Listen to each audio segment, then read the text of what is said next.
నేను ఒకటే మా పార్టీ కార్యకర్తలని నాయకులను ఒకటే కోరుతున్నా, ఎట్టి పరిస్థితుల్లో అన్ని దిక్కలా పోటీ చేయాలి. ఎవరైనా ఒకరిద్దరు కానీ పోటీ చేయకపోతే అక్కడ బెదిరిస్తే ఆ సమాచారం మాకు పంపించాలి.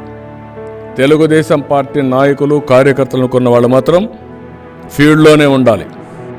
వీళ్ళు ఎన్ని అవకతవకలు చేసినా, ఎన్ని విధాల బెదిరించినా, ఎంతమంది మీద కేసులు పెట్టినా, అవసరమైతే కొంతమంది జైలు పోయినా, జైల్లో ఉండైనా సరే పోటీ చేస్తాం. వాళ్ళని ఏ విధంగా వదిలించుకోవాలో మేము వదిలించుకుంటాం. ప్రజాస్వామ్యాన్ని కాపాడుకోవాలి. ప్రజాస్వామ్యం ఎలాంటి నియంతలు ఫ్యాక్షన్ లీడర్స్లో అపహాస్యం కావడానికి వీలు లేదు. నేను ఇంకోటి కోరుతున్న ప్రజలందరినీ, మీరు కూడా ఆలోచించుకోవాలి. ఇది ఒక తెలుగుదేశం పార్టీ బాధ్యత కాదు, ఈ రాష్ట్రంలో ఉండే ప్రజలందరి బాధ్యత.